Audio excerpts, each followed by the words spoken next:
Thank you everyone for being here today to listen to me talk and all the other speakers, and also just for being here in solidarity for the vegan movement.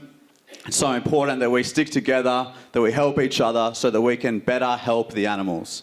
And today that's what I want to talk about. I want to talk about how to help animals. Through my own experience, I have learned a few things in interacting with people, in spreading this vegan message, in ways that we can best convey what is happening and how people can take action. Before I get into that, I'd like to just tell you a little bit about my background and how I became to be a passionate vegan animal rights activist. So for me, it all started about 10 years ago when I was diagnosed with cancer. They gave me about 6 weeks to live if I didn't start treatment straight away. And this was the first time that I'd ever experienced what it was like to suffer. I'd never known suffering before. I was living the cushy life, just like most of us do. Always enough food in our stomach, always a nice place to sleep, always shelter, always water, cushy. And it was this experience of suffering, and not only that, but coming out of my suffering, that started inspiring me to help others. I put on 25 kilos while I had cancer and got all kinds of different sicknesses and that during that. So I was very blessed when a man who's a personal trainer helped me lose that 25 kilos and helped me get my health back. He helped me out of my suffering. And this is one of the greatest gifts we can give someone. And this is what he'd done for me. I was so inspired by this that I wanted to help others as well. So I became a personal trainer too. Very passionate about helping others out of their suffering. Very passionate about helping people achieve more energy, better health, and all the things that come with it. And it was on this journey, 8 years as a personal trainer, that I started working on a cruise ship, and I met a man who was very wise, a very wise Indian fella, old man. Basically, he told me that eating animals is bad karma. And that's the first time I ever cared about it, when it was about me. I thought, what? This could be bad for me? Yeah, I know it's bad for animals, but this could be bad for me? Oh, okay, I'm going to start thinking about this. I always believed there was no such thing as a healthy vegetarian. One of my personal training mentors told me that. He said, there's no such thing as a healthy vegetarian. I said, good. I don't want to be one. I don't want to have to look into it. Fantastic. When this man told me that eating animals is bad karma, I said, yeah, there's no such thing as a healthy vegetarian though. And he said, well, I've been vegetarian for 20 years. And I said, shit. All right. Well, in that case, maybe it is possible. Maybe you're a freak. But I'll look into it. I'll see what it's about. I look into it and I start learning how much healthier it is to cut animal products from your diet, reducing your chances of heart disease, cancers, obesity, osteoporosis, diabetes, so many diseases. We have right now an epidemic of illness and disease. We could have an epidemic of wellness and health. So much potential here. And I decided, okay, I'm going to try this for a week. I'll go vegetarian for 1 week, purely a selfish experiment to see how I feel, to see how much better I'm going to feel. 3 days in, instead of feeling like I couldn't get out of bed in the morning because I hadn't had any protein, I felt the opposite. I felt so much energy. I felt so strong. I felt like I needed to sleep less. I felt happier. I felt good. 3 days in. Before that, I was one of the biggest meat eaters you know. I was eating steak for breakfast. I was working on a cruise ship. It's buffets. I was taking advantage of that. I was piling my plate up with flesh of dead animals. And no wonder I felt better after 3 days. But it was a shock at the time because I never believed you could be healthy. So feeling good inspired me to look into it more. What's this? Why do I feel so great? There must be something to this. I look into it. I learn the health benefits, but I also see that so many people have another reason for becoming vegetarian. And that reason is because they don't want to contribute to harm to animals. Obviously, as we know in the vegan crowd, that's not quite the answer, but a lot of people don't understand that yet. They think vegetarian is the good answer here. That's what we do. That's how we live in alignment and we stop hurting animals. I'd never cared about animals before. I really didn't. I feel bad saying that now. But the reason why, and I realise now, is because I never understood who they were. I didn't understand that they were capable of caring about their own life. I didn't think they could. So I thought, why would I care about their life? If they can't even care about their own life, it made no sense. I'd seen footage of animals being slaughtered, and my reaction was, I'm not going to feel guilty about that. That's what we need to do to be healthy. Seeing everyone else's reasons for being vegetarian, I thought, okay, I'm going to check this out again. What's happening in the slaughterhouse? What's happening before these animals become this neatly wrapped package on the supermarket shelf? What happens? I see it again for the second time. This time, I had a new perspective because I knew now that we can live and thrive without consuming animal products. So seeing this torture, this mutilation, this murder of these innocent beings, it led me to the question, if we aren't eating animals for health, and we don't need to kill and eat them to survive and be healthy, what are we doing this to them for? And I assumed there'd be a great answer. I thought there must be a good answer because everyone hates animal cruelty and everyone loves animals. So surely there's a fantastic answer why we do this. And I looked and I looked and I looked and I learned the best answers we've got, the best justifications we've got are taste, habit, tradition, and convenience. None of these reasons are a good enough justification to cause this unnecessary harm to animals.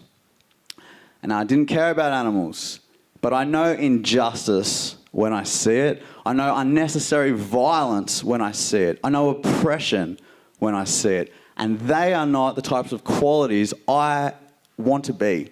They are not the type of things living in alignment with the kind, peaceful, respectful person that I strive to be, and I always have. And I learned that. And I became vegetarian for a whole new reason. It was for animals. Soon later, I learned it's not just about flesh. It's about all the ways animals are being used in our society. All use is exploitation. All exploitation is a form of abuse, and all abuse is immoral. I learned it's about dairy, it's about eggs, it's about wool, silk, leather, products containing animal products, products that have been tested on animals, places that exploit animals for entertainment and for testing. It's about all the ways we use animals. This is when I learned about veganism. I heard a little bit about it before. My friend had gone vegan, who I didn't know very well, and someone came up to me one day and said, Grant has gone vegan. And I was like, what the hell is that? And he said, I don't really know, but he doesn't sit on leather couches. I was like, what? That is weird, man. He used to be normal in high school. Vegan. Always thought it was this extreme thing. Unnecessary. Why do we have to be vegan? Why? Because all the ways we use animals causes them harm. Because no living being deserves to be the slave or the property of someone else. I got to a point where that was the only thing that made sense. Since when was it extreme to not want to harm animals? When did that become extreme? What's extreme is saying we love animals and we're against animal cruelty while we pay people to mutilate and torture and slaughter animals for foods and products we don't need. That's extreme. I decided to take a 365-day vow of silence for animals. I thought it would be a great way to raise awareness for them because you don't need to care about animals to be intrigued by some crazy Aussie guy not talking for an entire year and travelling around the country. I thought that will be intriguing to a wide range of people. This could be a good campaign to raise awareness for them. I had the idea after hours and hours of meditation. And that was kind of the problem, because after that many hours of meditation, all ideas seem awesome, And I was like, vow of silence for a year? That's a good one. I would never have thought of doing that and following through with it unless it came from that place. So that was my goal. That's what I did last year. I travelled around the country to raise awareness for animals and promote peace over violence, to promote the abolition of animal exploitation. Because nothing less, I believe, is good enough. We need to abolish this. This needs to end for them completely. I don't want to talk too much about that journey today because probably half the people here have already heard me talk about it. And this is a vegan crowd. I'm assuming most people here are vegan. If not, cool. But you probably are. So what I want to talk to you about today is how do we help animals? Now, first and foremost, for anyone here who isn't vegan, and I know there are some people here who aren't vegan because I've spoke to you today. Everyone else just leave the room, all the vegans get out and focus in. For those people who aren't vegan, the first thing I just want to talk about is to single you all out. No, just to tell you why veganism is important. Veganism is important because of our core values, because of them also. But let's just talk about us for a second. We have core values already of veganism before we were vegan. Almost everyone here was not born vegan. Almost everyone here believed at one point that veganism was extreme and that would never become a vegan. Veganism is what is already in our heart. If you agree that causing unnecessary harm to animals is wrong, then by that belief, by your own belief, you are obligated to become vegan. Because anything less than being vegan is going in conflict with your core value of non-violence to animals. Anything less. Veganism is the first thing we should do to help animals. But it's not necessarily helping animals. Veganism stops hurting animals. It stops our contribution. We become vegan and we stop paying people to mutilate and kill animals for us. Obviously, that's so important. That is step one. That is perhaps the most important step, perhaps equally important as step two. Step one, if you care about animals, you stop hurting them. You don't buy free range. You don't go vegetarian. You don't buy humanely slaughtered animals. Step one, if you don't want to hurt animals, is become vegan. I'm not expecting you to do it overnight. You might, and a lot of people do. You might feel like you can't. I understand where you're coming from there. But that is your goal. And don't stop anywhere on that path of you getting there until you're there. It's incredibly easy. It's incredibly healthy. Most people here are vegan. We're just normal people. We're not highly intellectual necessarily. Did someone laugh then? Someone's like, I am highly intellectual, thank you very much. We are not necessarily a particular religion. We are not necessarily tofu lovers, although I do love tofu now. Before I hated it. That is actually quite good if you haven't tried it. We are not necessarily caring about our health or the environment. We don't even necessarily have to love animals. I didn't. All you have to agree with is that it is wrong to cause unnecessary harm to animals. And if you agree with that, you believe in veganism. That's it. That's step one, my friends. Become vegan. Step two, because it does not end there. It's not just about, cool, I'm vegan now, let's go have some lunch, there's this new vegan place opened up. I mean, yeah, that's great, support the vegan businesses and everything, but there's more to this. We need to become active. We need to take action, and we need to help these animals in need. Because what is happening to them, I want to remind you what is happening to them. They're getting their beaks cut off so they don't peck each other to death in their confined, crowded prisons. They're having their tails cut off so other animals don't eat them off them. They're having their teeth clipped so that they're out of stress, they don't eat into each other. They are being castrated when they're just babies with no anesthesia. Baby male chicks are being sent into a blender, blending them up alive.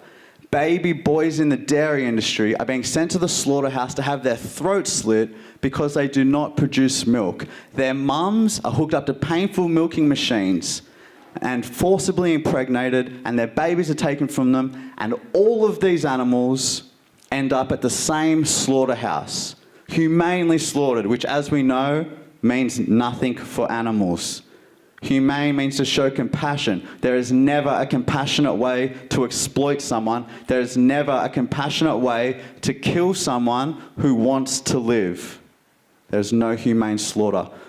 What is happening to animals right now is worse than your worst nightmare. What's happening to animals right now, you would not wish on your worst enemy. The worst offenders on this planet, pedophiles, sex offenders, murderers, do not get treated anywhere near as badly as the way we treat the most innocent and vulnerable beings on this planet. And the worst part is that this is so prevalent in our society. Almost everyone is involved in this, knowingly or unknowingly, understanding what they're contributing to or not. This is 1.5 trillion innocent beings that this is happening to every single year. And that's a conservative estimate. That's 1.5 trillion lives who feel pain and suffer just like us, who deserve respect just like us. We need to put ourselves in the animal's position. One of the best quotes I've ever heard that has fueled my activism is, speak up for animals the way you would want to be spoken for if it was you in their situation. Think about that. Think about what's happening to them. Speak up. Be proud as a vegan. You should be proud. You are on the side of justice for animals. You're on the side of justice of a new revolution, the fastest growing social justice movement of our time. If you're not vegan, if you're fighting against vegan, you are on the side of the oppressors. You are on the side of violence. You are on the side of injustice for these innocent and vulnerable beings. Animals cannot do this without us. We need to do more than become vegan. We need to spread the vegan message. We need to inspire other people to become vegan. That is step 2. Help others do what you've done. Don't be afraid to do it. This is a gift not only for the animals, this is the least they deserve. Veganism is the least they deserve. But this is a gift to people you're giving. How good do you feel now that you're a vegan? How much better do you feel that you're living in alignment with your core values of peace and justice and respect to others? How good does it feel to know that you can eat such amazing food and no one had to die? How good does it feel? It is good. It is something to share, not just for the animals, but for our friends, for our families, and no one else will do it. Vegetarians will not promote veganism. People who buy free range will not promote veganism. We need veganism promoted because that is the only thing that will bring an end to animal exploitation. Because I'm sure I speak for most people here, I don't want regulated animal exploitation. I don't want happy animal exploitation. I don't want people to feel good about their choices in consuming animals because it says humane tick from one of the animal organisations. I'm sure most of us here do not want that. And neither would the animals. They don't want to be exploited at all, just like we wouldn't. The only people that will promote a vegan message, the abolishing of animal exploitation, are vegans. Each and every one of us. We are the only ones that will do it. Be empowered by that. You have a purpose. You can save lives. You have something so important. You've made a connection that almost the rest of the planet has not yet made. And it's so simple. It's shockingly simple. And yet most people have still not made it. If you don't want to harm animals, you have to become vegan. That's it. That might not seem like a lot to you now that you've made that connection, but it is. It is a powerful statement when you say, I'm against all animal use. It is a powerful statement to say that you don't consume any animal products and you are a healthy, normal person. This is what we need to do. This is how we help animals. I know a lot of people are afraid to talk about veganism, or they're afraid to do something for the vegan movement. They don't want to ostracize themselves from their friends, from their family, and I understand that there are struggles like that. There are troubles.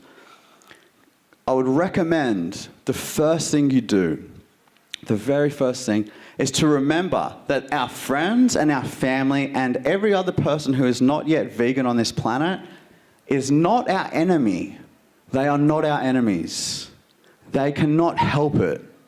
Just like we couldn't help it before we were vegan. We didn't know any better. It was not our fault that we were all born into a world that has conditioned us to love some animals, love dolphins, love dogs, love whales, kill and eat pigs, cows, chickens, fish. We've been conditioned since school. We need calcium from cow's milk. We need protein from animal flesh. We've been taught these things. We've been taught a meal is not a meal unless there is some piece of an animal on there somewhere. Our friends and family are no different. They cannot help that they've been born into this world. Don't make them your enemies. Help them. Help raise their awareness. How do we do that? As you know, as being a vegan, most of you here, you're going to get asked a whole lot of questions that seem totally ridiculous. You know, what about plants? Don't plants have feelings too? I get asked that all the time, and it's incredible how serious people are when they ask this. And maybe I would have been the same before I understood. What I would recommend, firstly, to become an active vegan is to learn the answers to all of these questions. It's easy. There's so many websites dedicated to it. There's a book called Eat Like You Care that is dedicated to answering the but what about protein, but what about free range, but what about humane, but what about plants? When you learn the answers to these, this is just basic sales. Cut that part out of the video. This is what it is, though. We're trying to sell something to people. We want people to get this. We want people to take it on in their life. There is a list of objections. I had plenty myself. Can I keep big muscles? Obviously, I haven't been doing much training, but you can. World record holding strongman's a vegan, so he proves that. I don't need to. But there's a whole bunch of objections that we all have. When you have objections to something, it makes it easy to say no. You know, like you might speak to a vegan and then you can walk away and think, yeah, but you can't be healthy as a vegan. There are plenty of these, as we know, all the questions we get asked. When you run out of objections, when you have no objections left, that is when something starts to really make sense. That is when you actually really want it. When you've got no objections to veganism, veganism is all that makes sense. And that is when people will become vegan. When they don't have any objections left, or at least not enough, it doesn't outweigh anymore the facts. It doesn't outweigh the necessity, the moral obligation to become vegan. As vegans, please learn the answers to all these questions. Because I remember when I didn't know the answers to them, how frustrating it is when you know in your heart that this is right, and then someone asks you a question and you say, look, I don't know, but I know I'm right. That's not heaps convincing. But it's true. You are right. You're on the side of justice. Don't forget, and never forget that. But it helps very much when you're trying to inspire people to become vegan, to be able to answer all their objections. When you answer their objections, don't just say, they only want to hear a little bit. They're probably just asking sometimes to be polite. Oh, okay, but well, what about, where do you get protein? Just trying to keep the conversation going, something. Answer lots of questions. So they say, what about plants? Don't plants have feelings? And you can sit them down and go, listen, my friend. No, you can say, look, what I would say is, good question. I answer questions like that the first time I've been asked. Good question. I had that question too. Plants don't have feelings, they don't have a central nervous system, no brain, no pain. They don't feel anything as best as we know, and we're quite convinced that that's the case. But even if plants did have feelings and you're a plants' right activist or something, we feed far more plants to animals to fatten them up, 6 to 12 times more. So there are far more plant casualties from feeding plants to animals.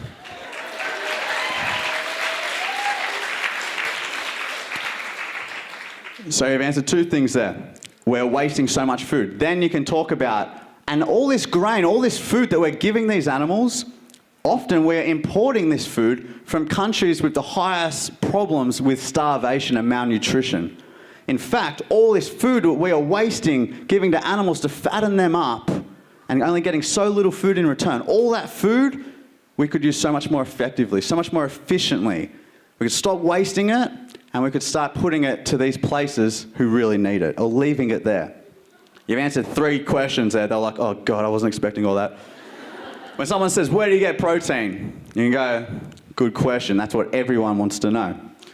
Where do I get protein? Protein is found abundantly in plant foods. Fruits, vegetables, grains, nuts, seeds, and legumes. It's in there. I know. I didn't believe it either. It is. And it's good quality protein. Then you can explain, in fact, every single nutrient that you need can be found in those foods. And there are more deficiencies on average in a standard diet than in a vegan diet. So then you've answered that. Are there any other deficiencies? Boom. We don't need to talk about iron. We don't need to talk about vitamin D. And then you can say, in fact, the world record holding strongman is a vegan. Mr. Universe is a vegan. The world record holding ultramarathoner is a vegan. And they're like, okay, I get it. You can be super healthy and ripped and muscly as a vegan. Yeah, that's right. When someone asks, what about free range? You can say, because this is a good question. People generally believe free range is good enough.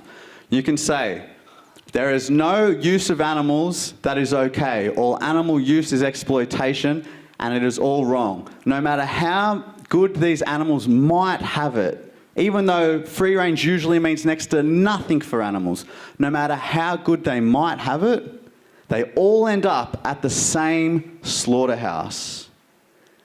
You can explain that to them, and then you can explain more about what happens to dairy, what happens on the egg farms, what happens in these humane places that is so far from humane that it's impossible not to see it when you hear it, when you understand it. You can answer many questions in one, and that's what I'd recommend do. Cut through those objections as fast as possible. A good question to ask people is, so what now is stopping you from becoming vegan? What's stopping you from becoming, how can I help you become vegan? It's a great question. It puts it back on them now. Oh, good question. I don't know. And maybe just I don't have any recipes. Okay, here's some recipes. Oh, I don't think the food's good. Here's some delicious food. I think it's expensive. Potatoes are cheap, my friend. We can do it. It's easy. This is important. This is what we need to do. We need to help people become vegan. Our job as activists. Something I've noticed amongst all you beautiful people and in the vegan community in general, and this surprises me not at all, and I was there not long ago too, and I still go there sometimes, even though I believe now it's not effective. Less effective. What I've noticed, and what you've probably noticed too, is the harsh way that these conversations can go sometimes. The aggressive way, the insulting, the name-calling, the fight that happens between a vegan and a person who's not yet vegan. It doesn't need to be like this. And in fact, I think we are doing animals a disservice by communicating with people in this way. I'd like to give you an example. When I was in Melbourne doing a talk, usually I talk about my own journey and try to inspire people to become vegan. And halfway through, 2 people walked into my speech, walked into the talk, and they sat down. They were glaring at me and had their arms folded, and they were looking at me like this. And I was thinking, whoa, I think I'm about to throw down. It was a husband and it was his wife. They glared at me the whole time. They didn't laugh at the parts I think are funny. And they did not clap at the end. I was like, okay, something's weird. They're in the wrong room. I don't know why they're here. Question and answer, the guy puts his arm up. James, that's all well and good, but what about the farmers? Good question. That is a good question. Where do you get protein? Not complicated. What about the farmers? That's a more complicated question. But there is an answer to every single one of these objections. I learned he's a dairy farmer. I say, my friend, yes, we need to look after the farmers. Of course we do. It's not their fault that they've been born into this as well. We need to look after you guys too. But not at the expense of someone else, ever. And also, animal agriculture is completely unsustainable. You're going to have to change sooner or later anyway. Make it sooner. That way we'll do less damage and we'll have far less animals killed. Also, you can transfer your farms into many different things that will still get you profit and revenue. There are options here. That was the short answer of his question. And we started going at it, back and forth, back and forth. This went on for about 20 minutes, right? And I was starting to get a little bit agitated because it was full on. I had a whole crowd of people. He's asking me some fairly challenging questions, good ones.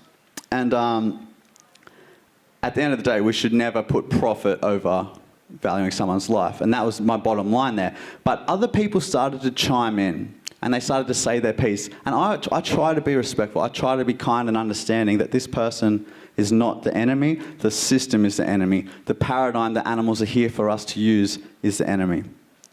But not everyone, so the people in the crowd started getting a little bit hostile towards him because he was being slightly condescending, slightly insulting, like he was coming from not a very nice place. And I felt the energy in the room change and I started feeling agitated. This is normal. When someone writes to you, yum, yum, yummy, yummy, bacon, bacon, bacon, which is common. And when they say, oh, that's such a cute lamb, it would look so good on my barbecue. Or when they say, vegan, stop shoving your opinions down our throats. And if anyone's shoving an opinion down their throat, it's literally the people who aren't vegan shoving an opinion quite literally down their own throat. So it's frustrating, and you get anxious, and you get agitated, and you get angry. This is what was happening to me. Now we have three options. This is how I see it. We have three options when it comes to communicating with others. Option A, you start up here, they start down there. You're trying to be kind, you're trying to be respectful, you're trying to be understanding. And this person brings you down. They're not being like that, they're being insulting. You get into a slinging match of insults, of name calling, and you go down. And you both go like this. That is the least effective type of communication. Their defenses are up. In fact, you might even push them further into their already beliefs that veganism is wrong. You can push them further into that. Second option, they're insulting, they're condescending, they're getting you angry, they're trying to push your buttons, and you stay here. And you can remain calm, peaceful, and respectful.